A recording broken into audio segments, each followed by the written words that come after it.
สบายดีน้องโยโย่พันิพรเราก่อนเราเอาไปละ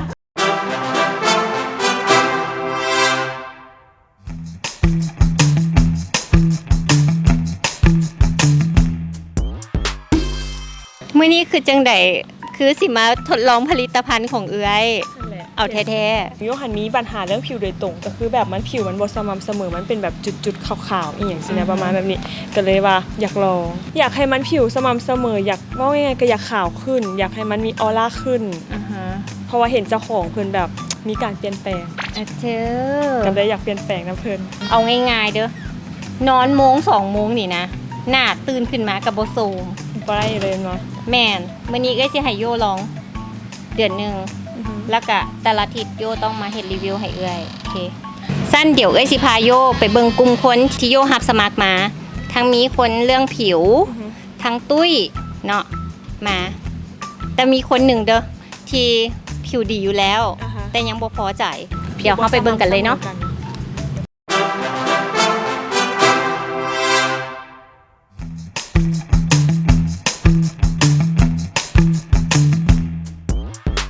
สบายดีน้องแจ็คกี้สบายดีปีนี้น้องแจ็คกี้อายุเท่าไหร่แล้วเนาะปีนี้อายุ28 ปี28 ปีเนาะน้องอยู่บ้านใดหั่นอยู่บ้านสวนมนอยากรู้แน่ว่าเป็นหยังน้องคือตัดสินใจว่ามาอยากลองผลิตภัณฑ์ของพวกเราเพราะว่าก่อนอื่นเบิดเราก็ไปลองผลิตภัณฑ์ตัวใดก็คือว่าจอยอยู่ช่วงแรกแล้วก็บ่เฟิร์มปานใดเราอยากลองเบิ่งเพราะว่าเห็นแบบว่าได้ยินมาว่าหุ่นได้ลองเองว่ามันดีมันอย่างเฟิร์มแล้วก็มาเห็นตัวจริงแล้วก็อยากลองอยากลองเบิ่งก่อนหน้านั้นเนาะเฮา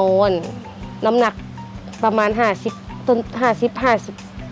บ่กาย60พุ่นแหละล่ะลองมากินแบบว่ายาลดหุ่นนั่นแหละแล้วมันโยโย่แบบขึ้นคูณ2เลยขึ้นเป็น10เป็น20โลแล้วก็เฮ็ดจังได๋ก็บ่ลง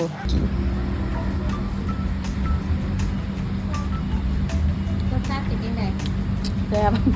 คือไมโลแหละแซ่บไหมต้องกินมาเลย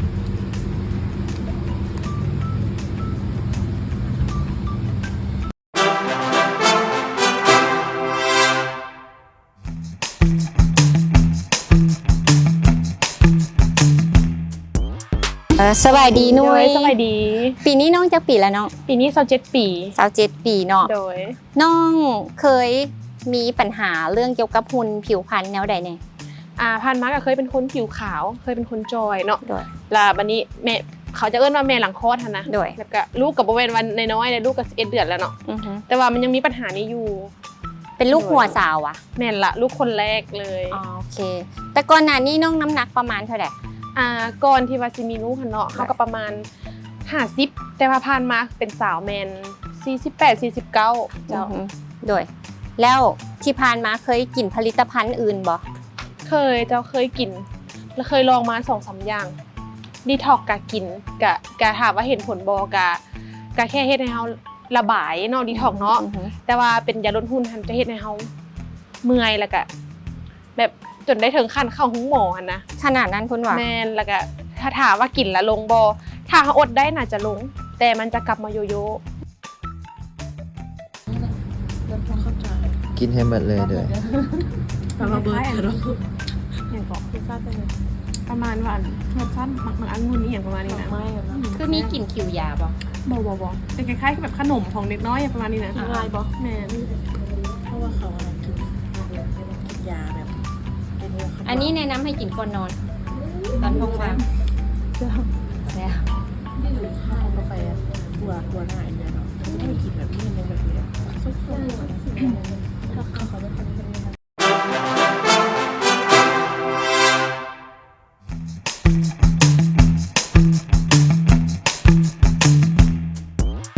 สบายดีน้องสบายดีน้องเจมเมื่อนี้น้องมีปัญหาเกี่ยวกับตุ้ยอยากจอยอยากกลับมาจอยคือผ่านมาเคยจอยกับโบเซิงว่าจอยแท้ว่าเนาะแต่ว่าปัญหาหลังคลอดคือตุ้ยบ่ลงโบเคยน้ำหนักสูงฮอตพีจักเทื่อแล้วก็ขึ้นแบบ บ่ฮู้เมื่อคิงเก็บขึ้นโดยบ่ฮู้โตอยากให้จอยอยากมีความมั่นใจคือเก่าเพราะว่าเดี๋ยวนี้หันไปใส่บ่มีความมั่นใจนุ่งเครื่องกับบ่มีความมั่นใจไปใส่หมู่กระท่วงว่าคือตุ้ยแท้เคยพยายามอยู่แต่แบบแต่บ่มันลงยากมันนั่นเคยอดอาหารแบบมันก็บ่ลงขนาดมันบ่เห็นผลแบบเฮาเป็นคนที่ลงยากแน่เนาะเพราะว่าเป็นแม่ลูกอ่อนหั่นน่ะ โดย ออกกำลังกายก็ออกอดอาหารแรงก็อด บ่อวยกันได้บ่แม่นย้อนอยาก เขาเป็นคนติดของว่ารสชาติไม่ใช่ที่ขนมเล็กน้อยอ่ะนะ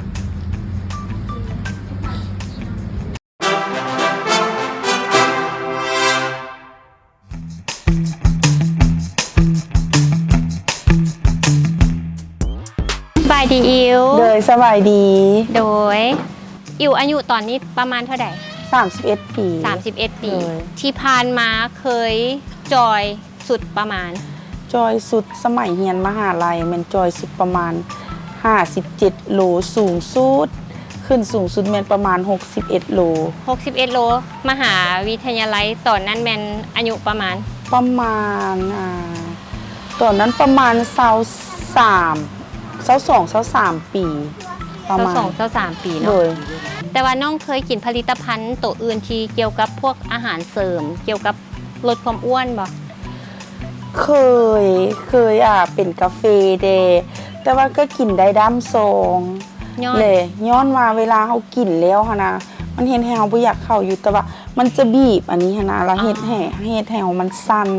มันเมื่อย โดยสั่นแล้วเมื่อยแล้วอันนี้นะจะบีบแล้วก็ขึ้นอย่างบ่ออก ก็คือกินเข้าไปปุ๊บแล้วเห็นผลปั๊บจังซั่นเลยว่ะ โดยแม่น อ๋อโอเค 3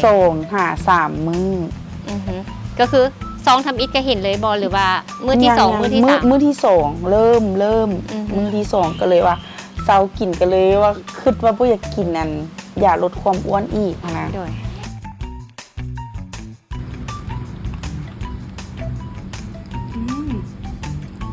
ก็ คือเอาวันกินเลยกินง่ายแซ่บกินง่ายแซ่บรสชาติกินสบายกินแบบนี้เลยแมันบอกแซ่บ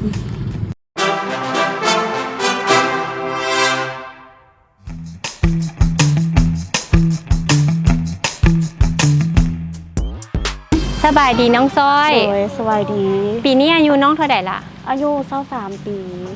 ผิวนี่ค่ำโดยกรรมพันธุ์ แม่นละผิว โอเค แต่ว่าถ้าเป็นกรรมพันธุ์แล้วหะนะผลิตภัณฑ์นี้มันสิกินเพื่อว่าให้ผิวเฮามันสิเบิงคือผิวเฮาดีขึ้น แต่บ่ขาวทอคนที่เคยขาวมาก่อนเด้อ โดย อ่ะฮะสิเฮ็ดแบบว่าให้เฮามั่นใจขึ้นว่าผิวเฮาดีขึ้นอหย่างประมาณนี้ โดย อันน่ะเดี๋ยวเอ้ยสิให้น้องอันน่ะ1-2เท่ากับ30มื้อแล้วก็ให้น้องกินก่อนนอนให้เอ้ยเนาะ โดย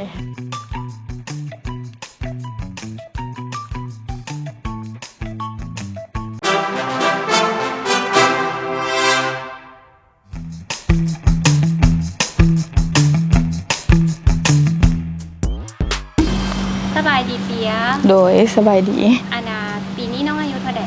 สาว ย้อนอย่างคือตัดสินใจอยากเข้ามา อยากลองผลิตภัณฑ์แล้วเพื่อลดความอ้วนย้อนอย่าง อยากจอย อยากจอย เด้อ อย่างเดียวก็คืออยากจอย โดย บ่มีแนวอื่น อยากจอย แล้วก็อยากหุ่นดีอยากนุ่งเครื่องงามๆอันน้องนะบ่มั่นใจในตัวเองเพราะว่าตุ้ยแล้วก็หุ่นใหญ่ล่ะนุ่งเครื่องก็บ่งาม อยากนุ่งเครื่องงามๆแบบหมู่อยากหุ่นดีคือหมู่ แฟนเคยบูลลี่บอก บ่ แฟนเคยให้กำลังใจเพื่อที่จะลดความอ้วนบอก ก็บ่แล้วก็ว่าตุ้ยก็ยา ด้วยกระหักเป็นอย่างทำได้จะเป็นผู้หญิงที่โชคดีแท้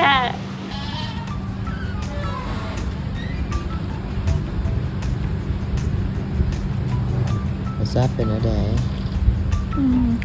คือโกโก้ กินง่ายบ่ ง่ายรสชาติคือโกโก้เลย แซ่บแซ่บ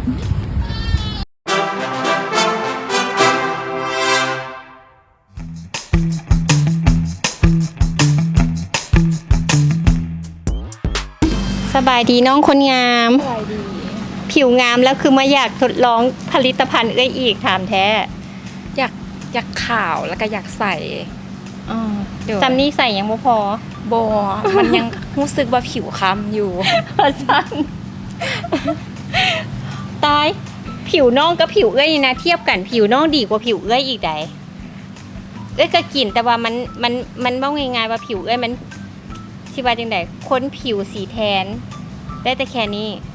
โดย ประมาณนี้ แล้วน้องซื้ออย่าง ซื้อเยลลี่ เยลลี่ โดย อายุ อายุ22 ปี 22 ปีอีหยังที่เป็นปัญหาของน้องที่อยากสมัครเข้าอยู่ในเพจของโย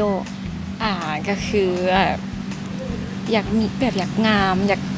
รู้สึกมั่นใจขึ้นนะอยากงามแบบในการใช้ชีวิต อยากมีความมั่นใจขึ้นเวลาไปแบบเฮ็ดเปียกโบไปอหย่างสักอย่าง โดย หรือว่าอยากให้เพศตรงข้ามแบบว่าเห็นเฮาแล้วเดี่ยวหลังเลยอย่างซี่ว่ะ บ่แม่น ก็คือเฮางามแล้วทุกคนต้องแนมเฮาจังซี่ว่ะ ก็สิประมาณนั้นโดยให้มีออร่าให้มีความมั่นใจ ตอนนี้ก็คือยังบ่มีความมั่นใจเทื่ออ้าว อีหยังที่เฮ็ดให้บ่มั่นใจ ก็คือตุ้ยแล้วกับผิวดำผิวค้ำ อันนี้ดำแล้วแมันบ่ แมนก็คือด ก่อนหน้านี้ขาวกว่านี้อีกว่ะ ำก็คือดำกว่านี้ ก็คือดำกว่านี้ โดย แล้วก็น่าจะกินผลิตภัณฑ์หลายๆอันแม่นบ่ โดยกับโบค่อยได้กินแต่ว่าทาเอาทาหลายก่อนกิน ถ้าล่างออกแล้วข้ามกว่านี้บ่ ก็คือโบมื้อนี้โบได้ทา มื้อนี้บ่ได้ทา บ่ บำรุงรู้สึกเป็นทาหมูนะคะ ทาบำรุงอันนั้นซื่อๆคือใส ถ้าสมมุติว่ากินผลิตภัณฑ์ของเอ้ยไปละเพอผิวน้องดีอยู่แล้วเนาะ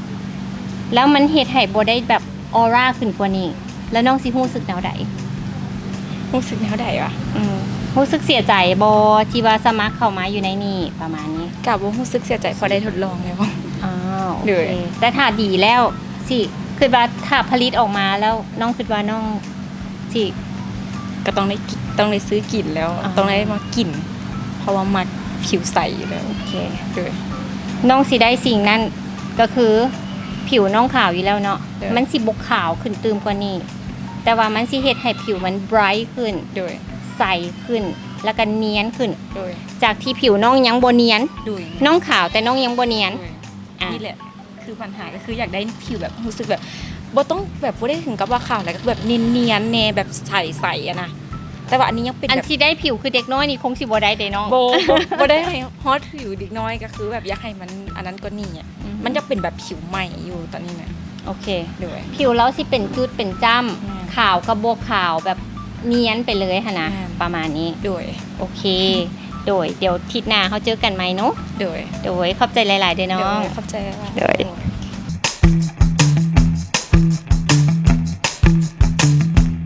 เดี๋ยวทิศหน้าเขาสิมาเบิ่งกันไหมว่า เขากินแล้วมีเอฟเฟกต์อย่างแน่ มีการเปลี่ยนแปลงแนวใดในทางที่ดีขึ้น หรือว่า